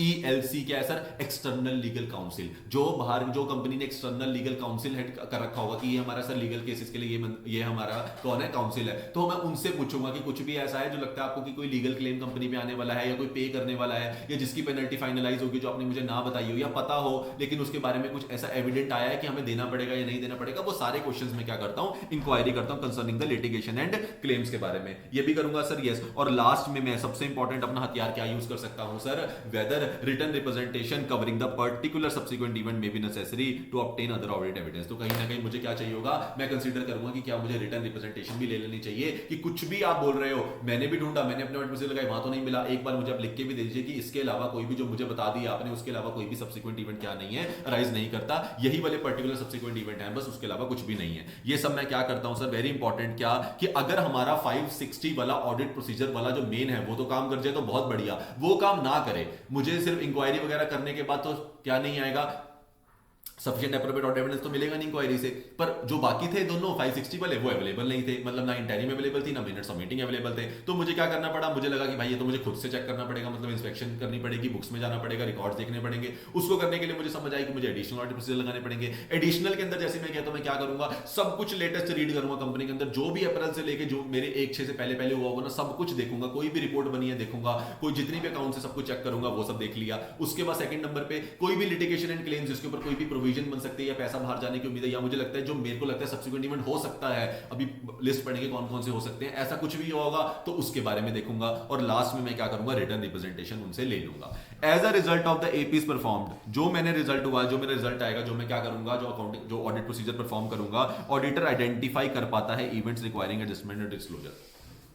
अब जो रिजल्ट आता है मेरे ऑडिट प्रोसीजर को परफॉर्म करके तो ऑडिटर को पता चल गया, हाँ भाई नाउ आई कैन से कि यहां पे क्या जरूरत है, यहां पे या तो एडजस्टमेंट की जरूरत है या तो यहां पे किसकी जरूरत होगी? डिस्क्लोजर की। एडजस्टमेंट मतलब एडजस्टिंग इवेंट्स, डिस्क्लोजर मतलब नॉन एडजस्टिंग इवेंट। तो उसके बेसिस पे उसने क्या कर लिया? आइडेंटिफाई कर लिया। Ensure that such events are properly reflected. क्या मैं अपने ऑब्जेक्टिव को अचीव करना हूं? क्या मुझे एंड में अपना ऑब्जेक्टिव अचीव करना है ना? तो ऑब्जेक्टिव का क्या मतलब है कि सर क्या उन इवेंट्स को आपने प्रॉपर्ली फाइनेंशियल स्टेटमेंट में जैसा चाहिए था, एडजस्ट चाहिए था तो एडजस्ट, और डिस्क्लोज चाहिए था तो डिस्क्लोज कर दिया या नहीं कर दिया? यस, यस और नो? Yes sir. अब उसके बाद सर रिटर्न रिप्रेजेंटेशन क्या आप ले सकते हो? बिल्कुल ले सकते हो। रिटर्न रिप्रेजेंटेशन तो लेनी ही लेनी है सब्सिक्वेंट इवेंट के केस में। तो अभी तो 560, 570, 580 इकट्ठे चलते हैं तो लेनी पड़ेगी बिल्कुल। तो सर मैनेजमेंट और रिटर्न रिप्रेजेंटेशन किससे मिलती है? मैनेजमेंट से या टीसीडब्ल्यू से मिलेगी। एंश्योरिंग दैट ऑल, वर्ड नहीं भूलना है, all the events occurring after the date of the financial statement are properly analysed and accounted as per AFR. आप उनसे कहोगे कि भाई देखो मैं आपको, मुझे लिख के दीजिए क्या कि आपने सारे के सारे प्रॉपर तरीके से जो उतने भी इवेंट्स थे जो बाद में या फाइनेंशियल स्टेटमेंट डेट के, उसको क्या कर लिया? प्रॉपर तरीके से एनालाइज कर लिया, उसको प्रॉपर तरीके से काउंट फॉर कर लिया है और उसका इंपैक्ट जैसे आना चाहिए फाइनेंशियल स्टेटमेंट में एज पर एएफआर वैसे आ रहा है। आप मुझे लिख के दे दीजिए बस, मुझे और आपसे कुछ नहीं चाहिए। ठीक है सर। अब सर बात कर लेते हैं क्या जो मैटर्स हैं जिसके ऊपर स्पेसिफिक इंक्वायरी। अब मुझे स्पेसिफिक इंक्वायरी जो करनी है वो किन मैटर्स की करनी होती है? मतलब मेरे को कौन कौन से मैटर ऐसे लगते हैं, क्वेश्चन क्या बोल दूं आप लोगों के लिए, कौन कौन से मैटर ऐसे हो सकते हैं जो मुझे सब्सिक्वेंट इवेंट होने की क्या देंगे, ऐसा मुझे लगेगा कि ये सब्सिक्वेंट इवेंट वाले मैटर हो सकते हैं या यही मैटर्स हैं जो सब्सिक्वेंट इवेंट बन सकते हैं। ऐसी कौन से इवेंट, कौन सी कंडीशंस होती हैं, इसके बारे में बात कर लेते हैं। इसका एग्जांपल का काम करेगा, बहुत बार आपको एग्जांपल टेस्ट करता है वो। सर एग्जांपल्स बता दीजिए, अभी जान लो। Inquiry from the management regarding the current status of the financial items which are uncertain and accounted on the basis of the preliminary और इनकंक्लूसिव डाटा। तो क्या होता है सर, क्योंकि देखो अगर ये सब्सिक्वेंट इवेंट है तो कहीं ना कहीं अभी हमारे पास उसकी पूरी इंफॉर्मेशन अवेलेबल नहीं होगी, क्योंकि ये होने वाला इवेंट है जिसकी कंडीशन, जिसका क्या होगा, कोई कंडीशन एग्जिस्ट करती है कि ऐसा हो सकता है बैलेंस शीट डेट के बाद में। तो कहीं ना कहीं हम अपने प्रीलिमिनरी या फिर इनकंक्लूसिव, भाई पूरी तरीके से कंक्लूसिव डेटा तो हमारे पास है नहीं। क्या ये वर्ड लिखना जरूरी है? याद रहा तो ठीक है, नहीं रहा तो कोई बात नहीं। क्वेश्चन जानना क्या है हमारे को कि मेरे को कुछ ऐसे मैटर्स की इंक्वायरी करनी पड़ती है जिसके बारे में अभी हमारे पास क्या नहीं होता, कंप्लीट डेटा अवेलेबल नहीं होता। और मैं उनसे पूछता हूं जो अनसर्टेन लग रहे होते हैं या फिर अभी प्रॉपर तरीके से उनकी अकाउंटिंग नहीं हुई है पर कैसी होनी चाहिए, एडजस्टिंग या डिस्क्लोजर, ये नहीं पता चल रहा, वो कौन कौन से मैटर्स होते हैं। क्वेश्चन आपको कैसे भी घुमाए, आपने टस से मस नहीं होना है। अगर आपको एग्जांपल आते हैं 560 के तो यही आंसर बनेगा। ठीक है सर, कितने मैटर याद रखें? 4 to 5 मैटर्स याद रख लो ताकि अच्छा रहे। और कुछ कुछ तो ऐसे हैं जो क्लियर आपकी बुक्स में मेंशन भी है, उनको तो याद रखना ही रखना है। जैसे कि sir increase in the capital या फिर issue of the new capital, new share capital का इशू होना, न्यू शेयर कैपिटल का इशू होना ऐसा नहीं है स्मॉल, क्या पता ऐसी कंडीशन में पहले से बात कर रहे हो कि हमने नई कैपिटल इशू करनी है, दिसंबर में इसके बारे में बातें चल रही हो, मिनट्स ऑफ मीटिंग में हुई अप्रैल में जाके हैं, तो क्या कंडीशन एग्जिस्ट करती थी सर? बिल्कुल करती थी। क्या ये मेरी बैलेंस शीट डेट और ऑडिट रिपोर्ट के बीच में बिल्कुल है, तो कि कौन सा इवेंट बन जाएगा? एडजस्टिंग बन जाएगा। तो एडजस्टिंग है या नॉन एडजस्टिंग है ये जानना क्या है मेरे लिए जरूरी है। अगर कंडीशन एग्जिस्ट करती ही नहीं थी, बाद में हुआ, तो वो क्या हो जाएगा, मुझे उसके लिए बोलना पड़ेगा कि इसके लिए आप क्या दे दो, डिस्क्लोजर दे दीजिए। ठीक है, तो डिस्क्लोजर भी दे सकते। ये वाले इवेंट्स में ऐसा नहीं लिखा कि इसका डिस्क्लोजर देना है या एडजस्ट करना है। ये इवेंट्स वो है जो सब्सिक्वेंट इवेंट हो सकते हैं। करना क्या होगा वो डिपेंड करेगा जो हमने कंडीशन पड़ी थी कि वो उस टाइम पे एग्जिस्ट करती थी या नहीं करती थी। ठीक है सर, कोई भी न्यू कमिटमेंट है, बोरिंग है, गारंटीज अगर आपने दी हैं, ये वाली। अब हम क्या पढ़ रहे हैं, सिर्फ लाइबिलिटी साइड के बारे में पढ़ रहे हैं। तो मतलब लाइबिलिटी साइड मैंने उसको क्या कर दिया, बाइफरकेट कर दिया, कुछ लाइबिलिटी साइड, कुछ एसेट साइड, कुछ ओवरऑल। तो लाइबिलिटी साइड से कौन कौन सी आप उठा सकते हो? लाइबिलिटी से शुरू हो जाओ। पहले इधर क्या आता है, शेयर कैपिटल आता है सर ऊपर, ये ले लिया। उसके नीचे लोन्स एंड एडवांसेस आता है, गारंटीज आता है, ये ले लिया। फिर एनी डेवलपमेंट रिगार्डिंग कंटीजेंसीज तो मुझे पता है, पर उसका कुछ हुआ क्या, जो मैं ईएलसी से पूछता हूं ऊपर कि भाई ऐसा कुछ भी हुआ है जो मुझे बता दे कि कोई मान ले हो सकता है पे करना हो, पर पहले पे करने का था, हो भी सकता है नहीं भी हो सकता, हो गया हो कि करना ही पड़ेगा, ऐसा कुछ हुआ है क्या? तो बता दे। कोई डेवलपमेंट है उस साइड में तो मुझे बता दे। और कोई भी इवेंट्स जो मेरी एस्टिमेट या जो मैंने प्रोविजंस बना रखी उनको अफेक्ट कर सके, ऐसा कुछ है। जैसे वो हम किसकी बनाते हैं, प्रोविजन फॉर डाउटफुल डेट्स। अब क्या वो डाउटफुल डेट एक्चुअली में डाउटफुल ही अभी तक क्या, या उसके बारे में कोई रिजल्ट आया, या तो पैसे दे देगा या वो इंसॉल्वेंट हो जाएगा, क्या हुआ उसका वो भी मुझे बता दे। उसके बाद कोई भी सेल या एक्विजिशन ऑफ एसेट, कुछ भी प्लान, कुछ भी है, क्या हमने सेल या एक्विजिशन प्लान कर रखी है, मतलब आज ही मैंने सोच रखा है कि मैं अगले साल में क्या करूंगा, ये एसेट बेचूंगा, तो क्या ऐसा कुछ भी है? कोई बड़ा वाला डिसीजन लेने वाला हूं कि मैं आने वाले टाइम पे, जैसे बड़े की बात करता हूं तो मर्जर एंड एक्विजिशन भी आ जाता है साथ में। यहाँ पे कुछ है मर्जर एंड एक्विजिशन का आप लिख सकते हैं, ठीक है ना। सेल और एक्विजिशन ऑफ एसेट हो गया, मर्जर एंड एक्विजिशंस की बात हो गई, ये सारे पे क्या आते हैं, ये भी इसी के अंदर आते हैं। कुछ भी ऐसा है जो मैं एक्वायर करने वाला हूं या मैं सोच रहा हूं कि अगले साल में किसी के साथ टेक ओवर करूंगा किसी को, ऐसा कोई भी डिसीजन है तो बता दे। फिर assets appropriated by the government, कोई भी एसेट जो अप्रोप्रिएट करा है गवर्नमेंट ने, गवर्नमेंट की तरफ से कोई ग्रांट वगैरह आई हो किसी को लेके, या आ सकती है, या फिर कोई डिस्ट्रॉय हो गया हो जो हमने डिस्ट्रॉय करने वाला हो या कर सकते हैं या आने वाले टाइम पे करने वाले हैं, ऐसा कुछ है तो बता दे। या फिर कोई भी इवेंट्स जिसके अंदर एसेट की रिकवरेबिलिटी हो सकती है, ऐसा कुछ इवेंट आ रहा है तो लग रहा है हाँ यार अगले साल मुझे लगता है अप्रैल में अभी एसेट की रिकवरेबिलिटी हो जाएगी,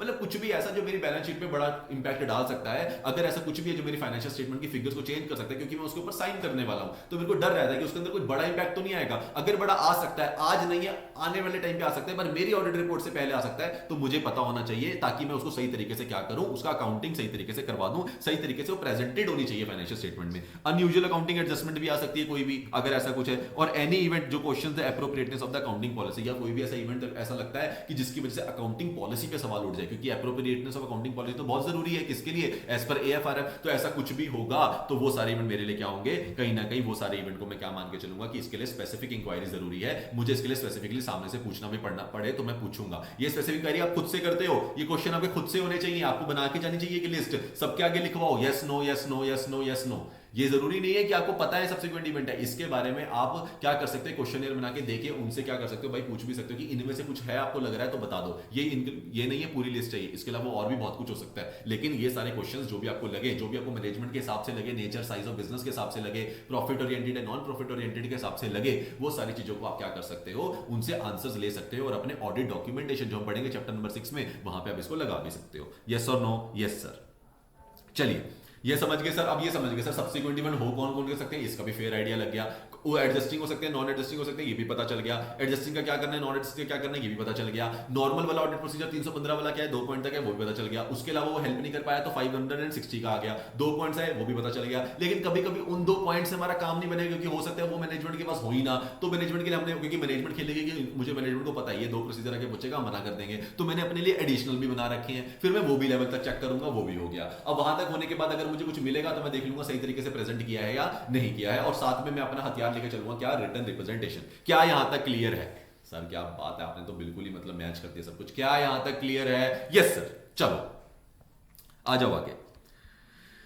सर आगे क्या कह रहा है sir, does auditor only responsible for the events. अब आता है सर क्या सिर्फ ऑडिटर को इवेंट्स के लिए रिस्पॉन्सिबल है, मतलब एडजस्टिंग और नॉन एडजस्टिंग और यहां खत्म हो जाता है? नहीं सर, हमने ऑब्जेक्टिव में बात करी थी, हमें किस चीज का रिस्पॉन्स भी देखना होता है, फैक्ट का रिस्पॉन्स भी देखना होता है, कि अगर ये फैक्ट मेरे को तब पता चल जाता जब मेरी ऑडिट रिपोर्ट मैंने साइन नहीं करी थी, उससे पहले तो हो सकता है आज मैं ये डिसीजन दे ही ना रहा होता। तो सर इसका मतलब इवेंट्स की बात तो करते ही करते हैं हम, साथ में बहुत इंपॉर्टेंट है सर फैक्ट की बात भी करना, very very important, very very important. मतलब मैं चाहता हूं कि ये वाला जो पॉइंट है ये अब इंटर में टेस्ट होने लग जाए। पहले इसको फाइनल में टेस्ट किया जाता था, लेकिन ऐसा नहीं, आपको नहीं आया, आपको भी इसके बारे में क्वेश्चन आए हैं, आपको मिलेंगे भी आरटीपीज एमटीपीज में क्वेश्चन, जब हम करेंगे तब मैं दिखाऊंगा भी। लेकिन इसको बहुत ज्यादा अच्छे लेवल से थोड़ा सा टेक्निकल करके पूछा भी गया नहीं है। हल्का सा भी टेक्निकल करेंगे तो इशू आ जाएगा। उसके लिए क्या चाहिए? अच्छी अंडरस्टैंडिंग चाहिए। आ जाओ, टेंशन नहीं लेनी है, मैं तुम्हें ऐसा सिखाऊंगा तुम्हें लगेगा ही नहीं कि सर हमें नहीं आता। सर फैक्ट्स की बात बता दो जरा।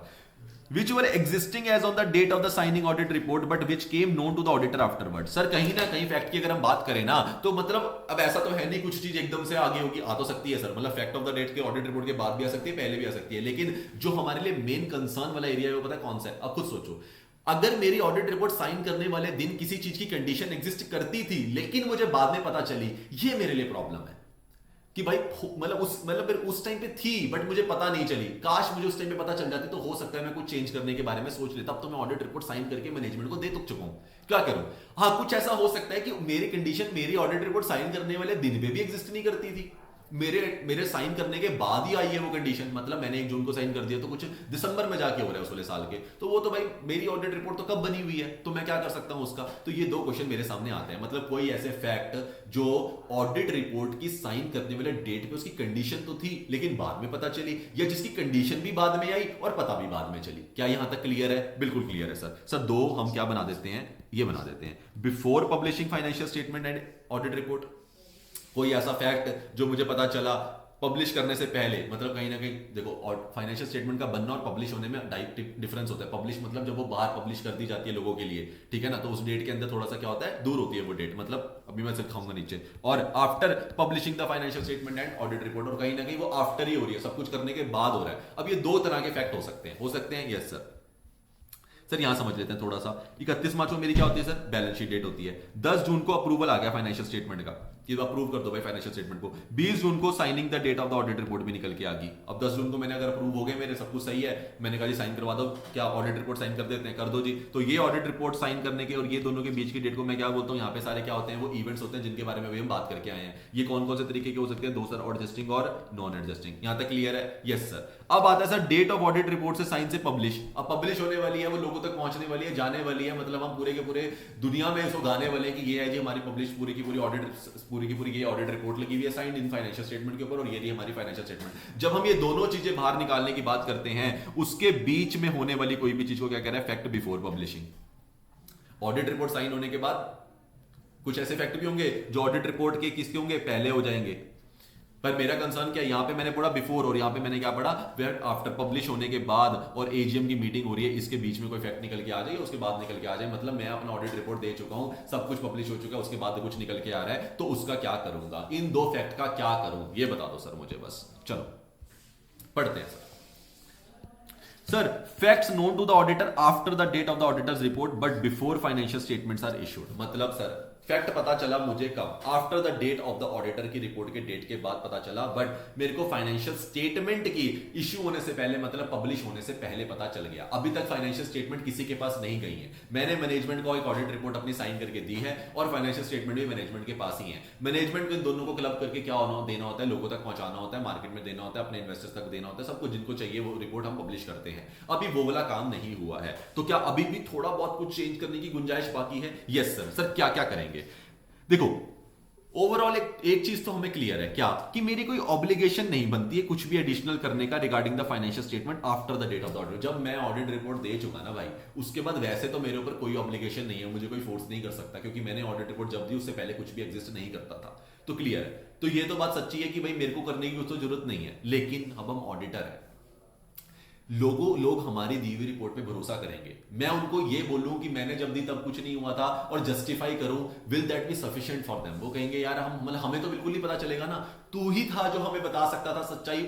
माना तेरे को भी नहीं पता था तब तक, लेकिन जब तेरे को कभी पता चली, क्या तू हमारे लिए कुछ कर सकता था? हमारे आंखों के आगे आने से पहले क्या तू कुछ बदल सकता था? बात तो सही है यार, हम कहीं ना कहीं क्या रिस्पॉन्सिबल हैं? बिल्कुल। कहीं ना कहीं सर हमें लग रहा है कि हम अगर हमारे हाथ में कुछ भी है ना तो कर दो ना, बस यही मैं तुमसे चाह रहा था। तुम बोल दो कि सर कुछ भी हो सकता है तो बता दो, कर देंगे। चलो करते हैं। सर क्या कर सकते हैं उन लोगों के लिए हम? Sir no audit procedures, no responsibility of the director. भाई सर कोई ऑडिट प्रोसीजर नहीं करने की जरूरत पड़ेगी, नहीं पड़ेगी। कोई रिस्पॉन्सिबिलिटी है मेरी, नहीं है। तो क्यों नहीं है सर? बिकॉज एज पर ऐसे 2110 जो मेरी ऑडिट एंगेजमेंट के मैं टर्म सेट करता हूं, तो मैं क्या बोलता हूं, include the management to inform the auditor of the facts that may affect the financial statement. उन्होंने कहता हूं भाई कोई भी फैक्ट वगैरह होगा जो फाइनेंशियल स्टेटमेंट को अफेक्ट कर सकता है, मुझे बता देना। और which management become aware during the period from the date of the auditor's report to the date of the financial statements are issued. कि जब मैंने मैनेजमेंट को ये चीज पहले ही कवर कर देता हूं 2110 के अंदर। सोचो 210 में जब मैं प्री कंडीशन सेट कर रहा होता ना, उसी टाइम में बोल देता हूं भाई तुम्हें कोई भी फैक्ट मिलेगा ना जो भी मेरी ऑडिट रिपोर्ट की डेट से पहले भी तुम्हें मिला, पब्लिश से पहले मिला, मेरे को बताना है तुम लोगों को। ये तुम्हारी प्री कंडीशंस में लिखा हुआ है। देखो मैं कितना सोच के चलता हूं लोगों के लिए। डिसाइड करते हुए, स्टार्ट करते हुए ऑडिट बता रहा हूं कि तुम्हें मुझे बताना पड़ेगा from the date of the auditor's report to the date of the financial statement are issued. मेरी ऑडिट रिपोर्ट डेट के बाद भी कुछ हुआ है क्योंकि मैंने उस ऑडिट रिपोर्ट पर साइन करा है, और पब्लिश करने से पहले कुछ भी चेंजेस होते हैं मुझे पता होने चाहिए। पता चले तुम फाइनेंशियल में कुछ भी चेंज कर दो, फिर ऐसे नहीं चलेगा। However if we came to know any fact existing as on the date of the audit report, अगर उसे कोई ऐसा फैक्ट पता चलता है, फिर वो ये देखता है कि जो आपने मुझे फैक्ट बताया क्या ये मेरे ऑडिट रिपोर्ट को साइन करने वाले दिन अवेलेबल था या नहीं था, ये बताओ पहले तो मुझे। अब मैनेजमेंट को आ गया कि यार ये तो सही क्वेश्चन पूछ रहा है। सोचो ना, आपने मुझे बोला फैक्ट आया सर बाद में, ऑडिट रिपोर्ट के बाद आया, पब्लिश से पहले हम आपको बता रहे हैं, मान लिया। पर मेरा सवाल है इसके आगे, क्या ये फैक्ट तब भी पता था जब मैं ऑडिट रिपोर्ट साइन कर रहा था? क्या ये मेरे को तुम तब भी बता सकते थे? अच्छा, विच इफ नोन अर्लियर, अगर तुम ये मुझे उस दिन बता देते तो शायद मैं ये ओपिनियन ही ना देता। मतलब मेरा ओपिनियन क्या हो जाता? चेंज हो जाता।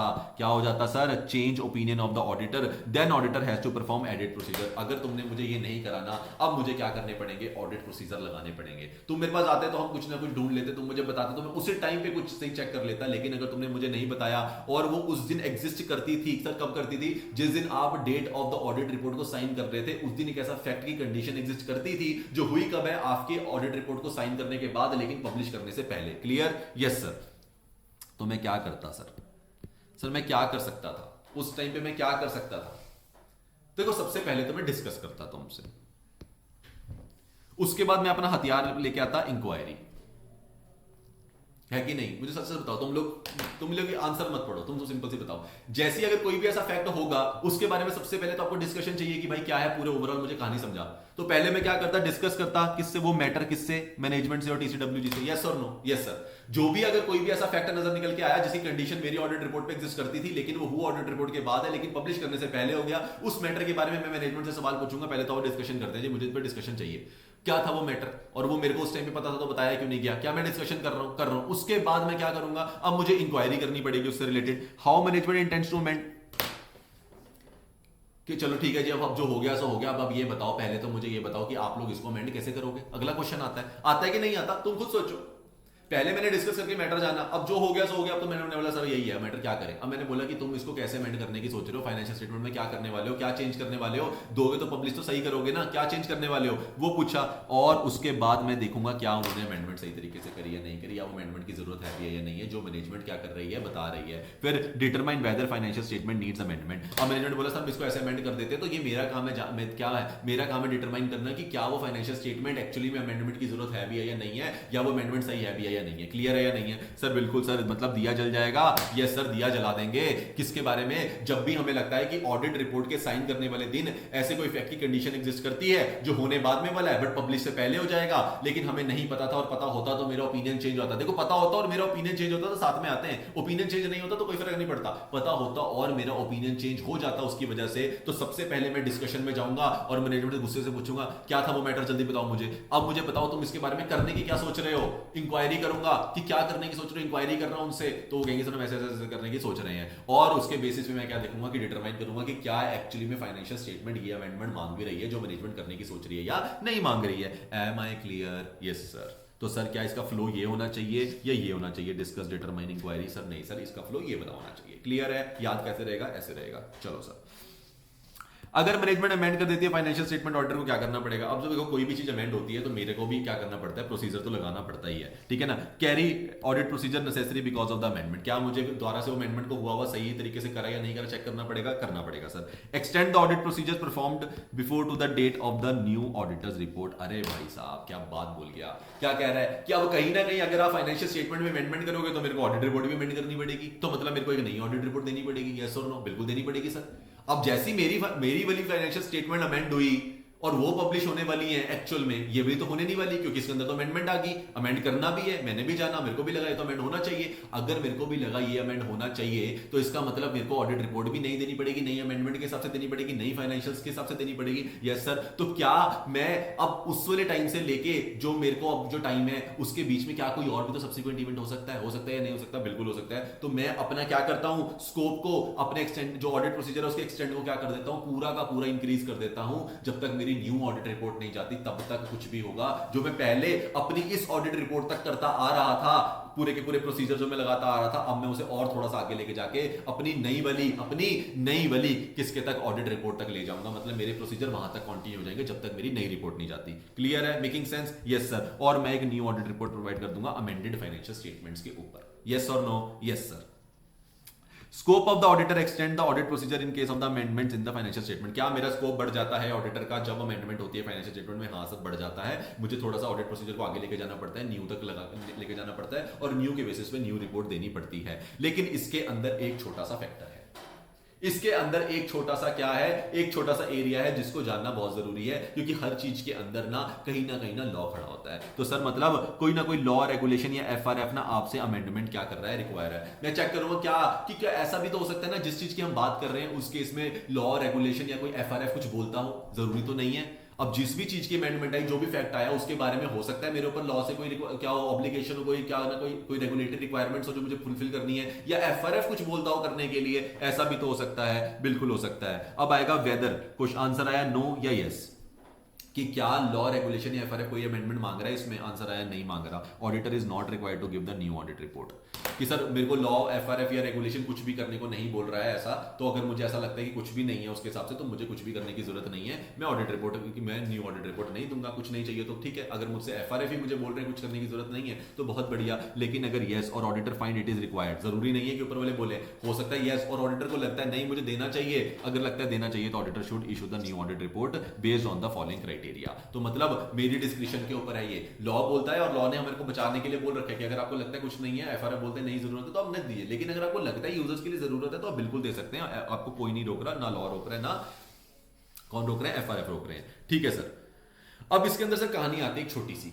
सर क्या सर, कहानियां ही नहीं खत्म हो रही हैं। देखो मैंने बोला स्टैंडर्ड्स में बारीकियां, आसान है, मुश्किल अब तक कुछ नहीं है, पर थोड़ी छोटी बारीकियां जो जानना पड़ेंगे। आओ मुश्किल नहीं, खत्म होने वाला है, बस 2 पेज का, देखो खत्म, डन, आ जाओ। सर क्या सर, बात ये है लॉ, रेगुलेशन, एफआरएफ। अगर कोई लॉ, रेगुलेशन, एफआरएफ रिस्ट्रिक्ट करता है या प्रोहिबिट करता है मैनेजमेंट को फ्रॉम मेकिंग अदर अमेंडमेंट्स, मतलब मैंने क्या बोलता है, कोई भी एफआरएफ, कोई भी लॉ, कोई भी रेगुलेशन मैनेजमेंट को क्या कर रही है, रिस्ट्रिक्ट कर रही है। मैनेजमेंट को बोल रही है देख ऐसा है, जिस फैक्ट की बात हुई थी ना, इस फैक्ट को छोड़ के तुझे कुछ एडजस्ट नहीं करना है। तो कभी कभी क्या होता है कि जब आपके पास कुछ निकल के आता है, तब आप जब अपनी बैलेंस शीट को अपडेट कर ही रहे हो तो आप सोचते हो कि जितनी चीजें सही हो सकती है, क्योंकि बैलेंस शीट इशू होने वाली है, उसको ठीक कर दो, क्योंकि अमेंड तो हो ही रही है फाइनेंशियल स्टेटमेंट। लेकिन वहां पे आपके पास क्या है, ऐसा नहीं हम नहीं कर सकते, कर सकते हो, लेकिन अनटिल एंड अनलेस नहीं कर सकते अगर आपको कोई ना कोई लॉ, रेगुलेटरी रिक्वायरमेंट या एफआरएफ रोके, वो कहे बिल्कुल उसी चीज को ठीक करना जिसकी बात हुई है। सर कोई भी फैक्ट की बात कर लेते, क्या हो सकता है, कोई भी आपका बड़ा डिसीजन, एकदम से कोई मर्जर की बात हो जाए, कोई बड़ा अमेलगमेशन आ जाए, कुछ ऐसा आ जाए, कोई लीगल केस की बात हो जाए, ऐसा कुछ भी हो जाए जो मैनेजमेंट बोलती है बस इसी का इंपैक्ट अपनी फाइनेंशियल में दिखाना है तुमको, इसके अलावा कुछ नहीं, कुछ नहीं मतलब कुछ नहीं। अगर मैनेजमेंट ऐसा करके रेस्ट्रिक्ट करती है और उसको चेंज नहीं करने देती, बस वही चेंज करता है फाइनेंशियल स्टेटमेंट के अंदर, मैनेजमेंट बोलती है भाई देखो ऑडिटर मैं चाहूं भी तो और कुछ नहीं एडजस्ट कर सकता, इवन इट इज रिक्वायर्ड, क्योंकि मेरे पास क्या है, मेरे को लॉ ने प्रोहिबिट कर दिया। ऑर्डर कहता है ठीक है भाई, तो फिर amendment other than the other amended because of the subsequent event, मतलब कुछ और अमेंड नहीं करना सब्सिक्वेंट इवेंट को छोड़ के, मतलब और कुछ मत बदलना, जो सब्सिक्वेंट इवेंट की बात हुई है उसी को बदलना।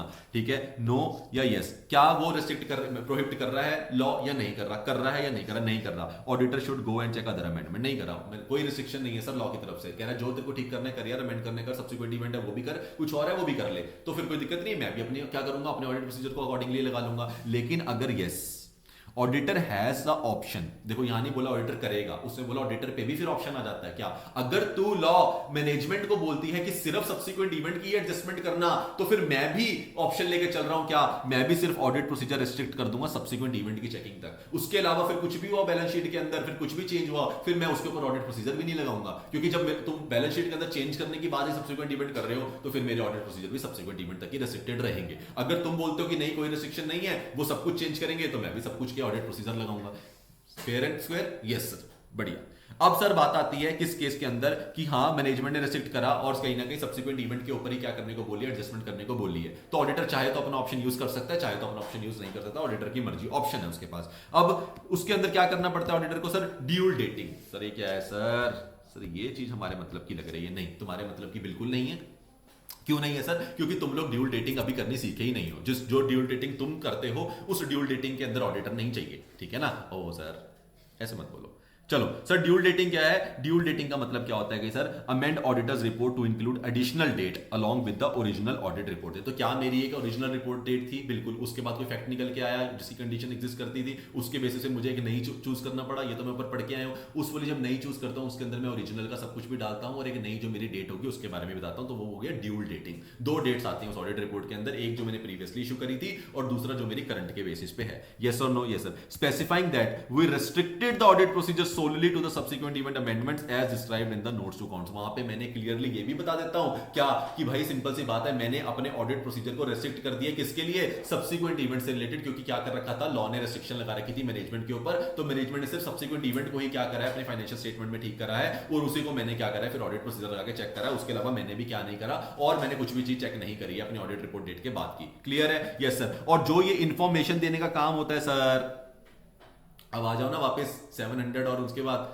कैसे 700 560 रिलेटेड थे सर। ये जो इंफॉर्मेशन देने का काम होता है सर, क्या ये अपनी जगह ढूंढ लेगा? बिल्कुल। अगर फाइनेंशियल स्टेटमेंट से रिलेटेड वाली चीज होगी तो ईओएम पैराग्राफ ढूंढ लेगा, अगर नहीं होगी तो ओएम पैराग्राफ ढूंढ लेगा। Clearly express that the auditor has restricted audit procedure solely to the subsequent event amendments. मैंने सिर्फ अपने ऑडिट प्रोसीजर को जो रेस्ट्रिक्ट करने की इंफॉर्मेशन दे रहे हो, क्या ये फाइनेंशियल स्टेटमेंट से रिलेटेड है? डायरेक्टली नहीं सर। तो क्या ये अदर मैटर पैराग्राफ में जाएगी? बिल्कुल सर, अदर मैटर पैराग्राफ में ये चली जाएगी। Am I clear? Yes sir. अब समझ आ रहा है अदर मैटर पैराग्राफ का रोल? बिल्कुल। तो वहां पे क्या बहुत इंपॉर्टेंट बातें भी आती हैं? यस सर, आ जाती हैं। क्लियर? Yes sir.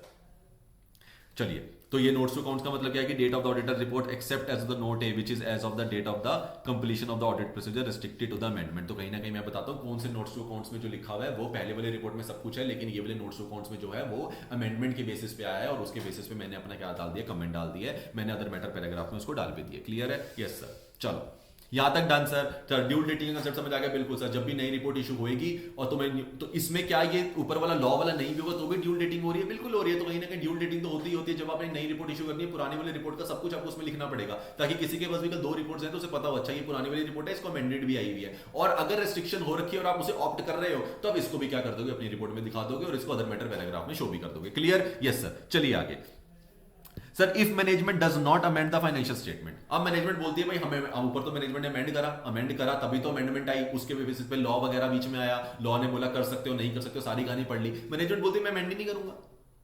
तो अगर सर हम क्या ये थोड़ा थोड़ा पढ़ के आ चुके हैं पीछे? हाँ 700 की सीरीज में थोड़ा थोड़ा जाएंगे, याद करेंगे तो आ जाएगा यार। सर मैनेजमेंट बोल रही है मैं नहीं करती अमेंड, मेरे को नहीं लेना देना, जो भी फैक्ट है चाहे वो एग्जिस्ट करता था नहीं करता था, मैंने डिस्कस करा, मैंने बोला क्या मैटर है, उन्होंने बताया, मैंने कहा अमेंडमेंट दिखाओ, इंक्वायरी करी, कह रहे हम नहीं करते अमेंडमेंट।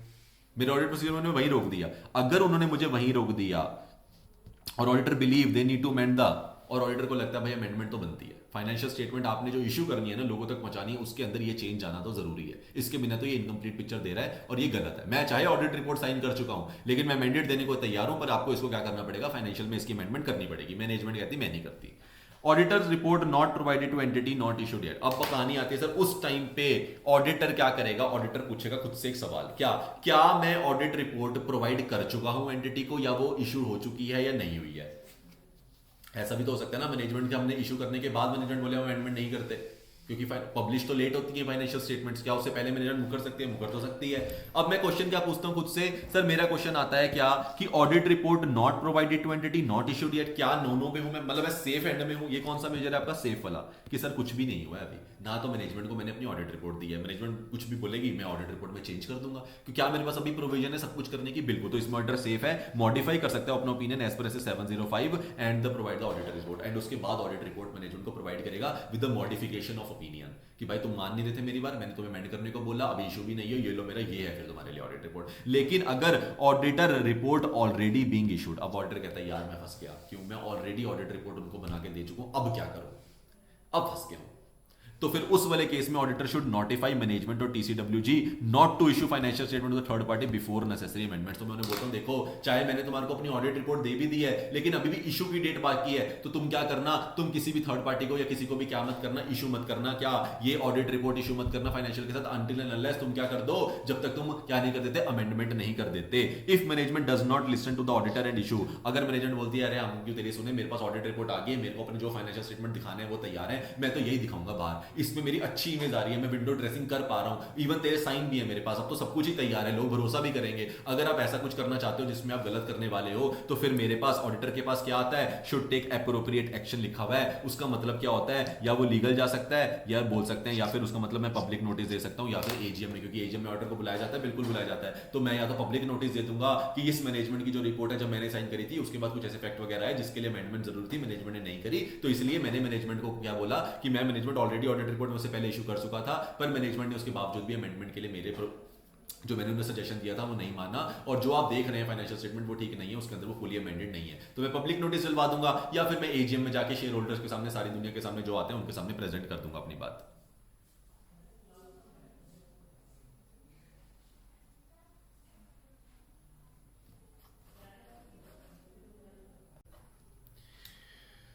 हाँ जी, तो हमने क्या पढ़ लिया सर कि अगर ऐसे वाला केस, कोई भी केस आता है जिसमें निकल के, जिसमें हमें लगता है कि मैनेजमेंट ने हमने हमें क्या करना नहीं सुना, तो उस केस में मेरे पास ऑप्शन होता है कि मुझे एप्रोप्रिएट एक्शन, आपको वर्ड लिखना है एप्रोप्रिएट एक्शन, उसके बाद आप चाहें तो लिख सकते हैं कि उसमें आप क्या कर सकते हो, एप्रोप्रिएट एक्शन में आप पब्लिक नोटिस दे सकते हो या फिर आप एजीएम में स्पीक करने का ऑप्शन मिला आपको, तो वहां पर भी अपनी बात रख सकते हो। क्लियर है? Yes sir. यहां तक हमने क्या पढ़ लिया, अगर मैनेजमेंट अमेंड नहीं करती फाइनेंशियल स्टेटमेंट को तो क्या होगा, और हम ये पहले वैसे कौन सा टॉपिक पढ़ते हुए आ रहे हैं सर, हम वहां पे जहां पे कौन सी वाली पब्लिश नहीं हुई है अब तक, और हमने ऑडिट रिपोर्ट के बीच में और पब्लिश के हमारे को कंडीशन एग्जिस्ट करती थी ऑडिट रिपोर्ट साइन करने के डेट पे, और लेकिन अभी पब्लिश नहीं हुई थी, उस वाले टाइम पीरियड की बात करी है अभी हमने, उसमें हमने अमेंडमेंट मांगी, अमेंडमेंट करी तो हम क्या करेंगे, ऑडिट प्रोसीजर लगाएंगे, चेक कर लेंगे, अमेंडमेंट नहीं करी तो हमने रिपोर्टिंग में हम ला सकते हैं। रिपोर्टिंग में लाने का ऑप्शन हमारे पास दो चीजों पर डिपेंड करता है, क्या मैं रिपोर्ट दे चुका हूं या नहीं दे चुका हूं, नहीं दे चुका हूं तो बहुत अच्छी बात है, मॉडिफाई कर दो, लेकिन अगर मैं दे चुका हूं तो उस वाले केस मुझे क्या करना पड़ेगा, मुझे उन्हें बोलना पड़ेगा कि ठीक है ऑडिट रिपोर्ट तुम्हारे पास है ना, पर अभी क्या मत करना,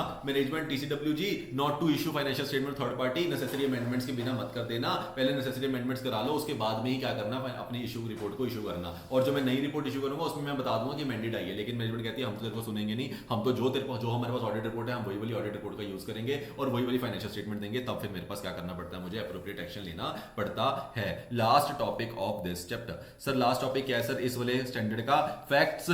फैक्ट्स क्या sir, facts which became known to the auditor after the financial statements have been issued। अब बात आती है सर फाइनेंशियल स्टेटमेंट भी इशू हो चुकी, अब बताओ क्या होगा सर, फाइनेंशियल स्टेटमेंट इशू नहीं हुई थी, लोगों तक नहीं पहुंची थी, तब तक तो सारी कहानी सेट थी, तब तक तो हमें अपने पास एडजस्टमेंट्स करनी थी, मैनेजमेंट भी अच्छी होगी तो वो भी कर लेगी और हम भी करने को तैयार है, जो चेंज करना पड़ा मैं भी ऑडिट रिपोर्ट द्वारा देने को तैयार हूं, हम सब तैयार हैं अच्छी रिपोर्ट जाने के लिए कि मैनेजमेंट तक सही इंफॉर्मेशन पहुंचे, लेकिन बात हुई कि ऑलरेडी इशू हो चुकी है। All the points related to the audit procedures are same as before, which facts became known to the auditor after the date of the audit report but before the financial statement। तो क्या sir मेरा audit procedures तो वही का वही रहेगा check करने का? बिल्कुल सर, वैसे का वैसे चेक करूंगा, क्या बिल्कुल वो सारे मैटर्स के बारे में बात करूंगा, बिल्कुल करूंगा, इंक्वायरी करूंगा, बिल्कुल करूंगा, डिटरमाइन करूंगा कि एक्चुअली में अमेंडमेंट रिक्वायर्ड है या नहीं है, और है तो अमेंडमेंट सही तरीके से हुई है या नहीं हुई है, क्या ये सारा चीजें वैसे करूंगा? बिल्कुल सर वैसे करूंगा। Whether management decide to amend financial statement and auditor gives new audit report, तो सर सारा कुछ ऑडिट प्रोसीजर लगाने के बाद क्वेश्चन आता है किसका, रिपोर्टिंग के बारे में बात करते हैं कि whether management decide to amend, कि मैनेजमेंट ने डिसाइड करा कि मैं अमेंड करूंगा या नहीं करूंगा। अब कहानी क्या है, बस एक क्लॉज क्या चेंज हो गया कि मेरा ऑलरेडी मैं इशू कर चुका हूं फाइनेंशियल स्टेटमेंट को, किसको सर, ऑलरेडी इशू हो चुकी है थर्ड पार्टी को। अच्छा यस, मैनेजमेंट कह रही है हम फिर भी सर तैयार है, हम नहीं एक बार ये फाइनेंशियल स्टेटमेंट नहीं अमेंड करने को रेडी है। Management should inform everyone who receives the old financial statement, फिर मैनेजमेंट को बोला जाता है सबको जिनको जिनको आपने थर्ड पार्टी को दी है ना उनको क्या करो, आप इन्फॉर्म करो, not to rely on it and wait for the new financial statement. आप उन्हें बताइए, मैसेज दीजिए कि भाई उस पर रिलाई मत करना, हमें कुछ अमेंडमेंट्स करनी है, न्यू फाइनेंशियल स्टेटमेंट इशू होगी, न्यू ऑडिट रिपोर्ट आएगी, उस पर रिलाई करना। In new audit report auditor should put, कौन सा वाला सर, SA 706, उस ऑडिट रिपोर्ट में क्या मुझे सारी इंफॉर्मेशन लगानी पड़ेगी कि अमेंडमेंट हुई है, एक अनदर डेट है, एक पुरानी हुई थी, ये सारी इंफॉर्मेशन नेसेसरी है कि नहीं है? बिल्कुल है सर। तो इसके लिए क्या मैं EOM और OM पैराग्राफ यूज कर सकता हूं? बिल्कुल कर सकता हूं। तो ऑडिटर अपनी नई रिपोर्ट बनाएगा, उसमें EOM और OMP पैराग्राफ के अंदर अपनी बातों को एक्सप्लेन करेगा कि रिवीजन करनी पड़ी फाइनेंशियल स्टेटमेंट की, एंड टू बी पैरा जो नोट्स टू अकाउंट्स में जो से क्लॉजेज हैं जिसमें अमेंडमेंट आई है वो भी बताएगा, which explain the reasons for the revision and it's receive. तो मतलब मुझे एंड में क्या है कि मुझे जिनको भी मुझे क्या है थर्ड पार्टी है जो मेरी, उनको मुझे क्या बताना पड़ेगा, मुझे ईओएम और ओएम पैराग्राफ में बताना पड़ेगा ये कि एक तो रिवाइज हुई है और साथ में उनको रीजंस और डिटेल्स भी क्या करनी पड़ेगी, देनी पड़ेगी। Am I clear? Yes sir. तो मतलब हमें उन्हें क्या अच्छे तरीके से, क्योंकि देखो आप उनको ऑलरेडी एक फाइनेंशियल स्टेटमेंट चलेगी एक नहीं आएगी, ये इन्फॉर्मेशन यूजर के लिए वैसी थोड़ी सी क्या हो जाएगी, उनको लगेगा यार ऐसा कुछ गलत तो नहीं है, कुछ गड़बड़ तो नहीं है। लेकिन जब वो ऑडिट रिपोर्ट पढ़ेंगे और रीजन पढ़ेंगे, समझेंगे कि किस वजह से करनी पड़ी, देन उनको क्या आ जाएगी, अंडरस्टैंडिंग आ जाएगी। वो मैनेजमेंट की बात पे भरोसा करेंगे नहीं, वो किसकी बात पे भरोसा करेंगे, ऑडिटर की दी हुई ऑडिट रिपोर्ट के बारे में भरोसा करेंगे कि ऑडिटर ने क्या बोला है, क्यों रिवाइज करना पड़ा और उसकी न्यू रिपोर्ट क्या नया चेंज लेके आ रही है। क्लियर? Yes sir. मैनेजमेंट बोलता है मैं तो करूंगा ही नहीं, मैं नहीं करता ऑडिटर, मैं नहीं करता अमेंड वगैरह कुछ फाइनेंशियल स्टेटमेंट, चाहे वो जो ऑलरेडी जा चुकी है सर, मेरी सिरदर्दी खत्म, मैंने दे दी। मैनेजमेंट ऐसा बोल रही है। Management does not take appropriate steps to inform, not to rely on the old. Management कहती है मैं नहीं किसी को बताऊंगा। ऑडिटर कहता है मैं टीसीडब्ल्यूजी से बात करके देखता हूं, वो भी कह रही हम भी नहीं बताएंगे। फिर एंड में वही जो पहले करा था, क्या एप्रोप्रिएट एक्शन ले लो, पब्लिक नोटिस या एजीएम पे आप उसे क्या कर सकते हो, बोल सकते हो। क्या ये बात क्लियर है? Yes sir. क्या ये टॉपिक क्लियर है सर? मतलब सर मैं ये नहीं बोलूंगा कि अभी अभी मेरे को सब कुछ आता है, लेकिन मैं इतना जरूर बोल सकता हूँ कि मुझे सब कुछ समझ बहुत अच्छे से आ गया है। मुझे ये पता चल गया है कि मुझे कौन कौन से ऑडिट प्रोसीजर याद रखने हैं। सर एक बारी के लिए जरा 2 मिनट लगा के ना एक बारी ऊपर से जरा मेरे को एक बारी बता दोगे? बिल्कुल बता दूंगा सर। क्या एडजस्टिंग और नॉन एडजस्टिंग इवेंट की बात खत्म है? बिल्कुल सर। नॉन एडजस्टिंग इवेंट में क्या करना पड़ता है? सिर्फ डिस्क्लोजर देना पड़ता है। एडजस्टिंग इवेंट को मुझे एडजस्ट करना पड़ता है। क्यों? क्योंकि उसकी कंडीशन एग्जिस्ट कर रही थी। कब एग्जिस्ट कर रही थी? बैलेंस शीट डेट या उससे पहले एग्जिस्ट कर रही होगी, लेकिन उसकी हुआ कब है, वो एक्चुअल में अकरेंस कब हुई है उसकी, after the balance sheet date. इसलिए क्या मुझे उसको एडजस्ट करना पड़ेगा। मुझे चेक क्या करना है एज एन ऑब्जेक्टिव कि क्या आपने सही तरीके से एडजस्ट कर दिया, नहीं कर दिया, मतलब प्रेजेंट होना चाहिए फाइनेंशियल स्टेटमेंट में एडजस्टमेंट है सर। और साथ में मुझे कुछ भी क्या देखने पड़ेंगे सर, रिस्पॉन्ड किसका, कि क्या रिस्पॉन्ड किया है, किसका फैक्ट के बारे में क्या रिस्पॉन्ड किया। अगर वो मुझे तब मिल जाता जब मैं अपनी ऑडिट रिपोर्ट बना रहा था, तो हो सकता है मेरा डिसीजन चेंज हो जाता और मेरी ऑडिट रिपोर्ट अमेंड हो जाती। उसके बारे में क्या रिस्पॉन्स है, क्या सही रिस्पॉन्स है, एप्रोप्रिएट रिस्पॉन्स है या नहीं है, ये भी चेक करना किसका, मेरे ऑब्जेक्टिव में आता है। ये ऑब्जेक्टिव मुझे 2 अचीव करने थे सर, ठीक है। और मुझे पता चला सर सबसे पहले जब मुझे क्या करना पड़ेगा, जैसे ही मैंने जाना क्या कि मुझे देखना है कि क्या फाइनेंशियल स्टेटमेंट में सही तरीके से इंपैक्ट हुआ, किसका एडजस्टिंग है, नॉन एडजस्टिंग का, तो मुझे क्या चाहिए, एक अच्छा प्रोसीजर चाहिए। प्रोसीजर जानना पड़ेगा क्योंकि मुझे सब्सिक्वेंट इवेंट जानने हैं। उसके लिए कैसे चेक करूं सब्सिक्वेंट इवेंट सारे के सारे कवर हो गए या नहीं हो गए, कैसे सफिशिएंट एप्रोप्रिएट ऑडिट एविडेंस लूं,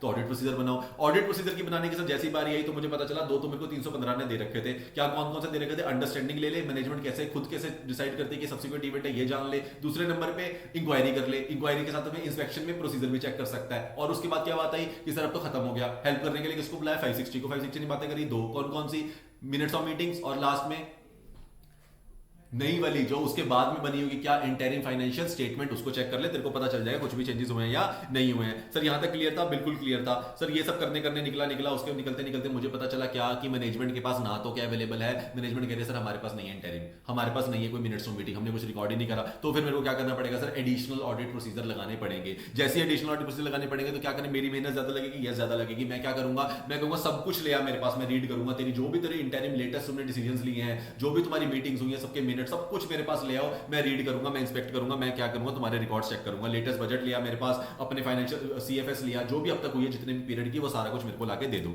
चेक करूंगा, यस सर। उसके बाद इंक्वायरी करूंगा, और इंक्वायरी करूंगा किसके बारे में, कि अगर मुझे कुछ भी किससे इंक्वायरी कर सकता हूं, कुछ भी लीगल केसेस होंगे तो किससे इंक्वायरी कर पाऊंगा, एक्सटर्नल लीगल काउंसिल से इंक्वायरी कर पाऊंगा, या जो भी मैनेजमेंट मुझे लगता है कि किसी से भी बात कर सकता हूं, टीसीडब्ल्यूजी के लेवल पे भी करनी होगी तो मैं करूंगा, और उनसे जानूंगा कि कुछ भी लिटिगेशन एंड क्लेम है जिसकी हो सकता है होने के चांसेस हो तो वो मुझे बता दो, ठीक है ना।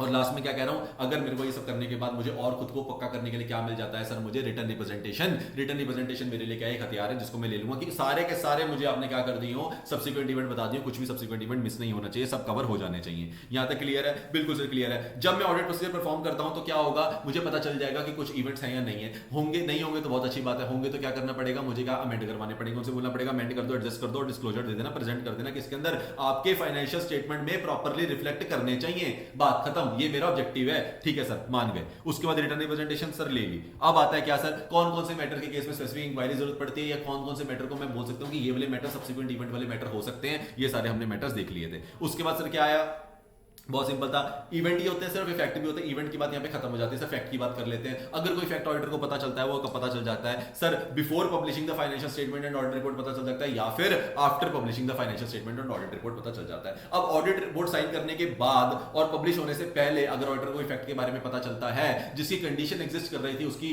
ऑडिट रिपोर्ट के साइन करने की डेट के दिन, अगर ऐसा कुछ एग्जिस्ट कर रहा था but before the financial statement are issued but after the date of the auditor's report होता है, बट बिफोर इससे फाइनेंशियल स्टेटमेंट से क्या मेरी कोई ऑब्लिगेशन बनती है? अपफ्रंट नहीं बनती, बट क्या मुझे रिस्पॉन्सिबिलिटी लेनी चाहिए? बिल्कुल, क्योंकि 210 के अंदर मैं मैनेजमेंट को क्या बोलता हूं कि मुझे सारे फैक्ट बता देना जो भी मेरी ऑडिट रिपोर्ट की डेट के बाद हुए होंगे, लेकिन पब्लिश करने से पहले हुए होंगे, ये आपको 210 से याद रखना है। ठीक है सर, बता देंगे। अब जब मैनेजमेंट ने बता दिया या नहीं बताया वो तो बात अलग है, लेकिन मुझे क्या करना पड़ेगा? अगर मुझे लोगों को, यूजर्स के लिए सोचना है, तो मुझे क्या करना पड़ेगा? मुझे उन फैक्ट्स के लिए ऑडिट प्रोसीजर को परफॉर्म करना पड़ेगा, और उस ऑडिट प्रोसीजर को परफॉर्म करने के लिए मुझे क्या करना पड़ता है? उन मैटर और फैक्ट्स के बारे में क्या करना पड़ेगा? मैनेजमेंट से सबसे पहले क्या करता हूं मैं? सबसे पहले डिस्कस करता हूं मैटर कौन से हैं, फिर उसके बाद इंक्वायरी करता हूं मैटर के ऊपर और देखता हूं फिर उसकी अमेंडमेंट सही तरीके से हुई है या नहीं हुई है, तो डीआर जलाना पड़ेगा। इफ मैनेजमेंट अमेंड, मैनेजमेंट बोलते हैं ठीक है सर आपने जो ऑडिट प्रोसीजर लगाया हमें लगता है इसको अमेंडमेंट करने की जरूरत है, ऑडिट बोले अमेंडमेंट करने की जरूरत है, मैनेजमेंट मान जाती है, तो फिर मैनेजमेंट ने बोला हम अमेंड कर देते हैं, मैं अपने ऑडिट प्रोसीजर लगा के चेक कर लूंगा कि आपने अमेंडमेंट सही तरीके से करी है या नहीं करी है, और उसके बेसिस पे एक नई रिपोर्ट को क्या कर दूंगा? इशू कर दूंगा।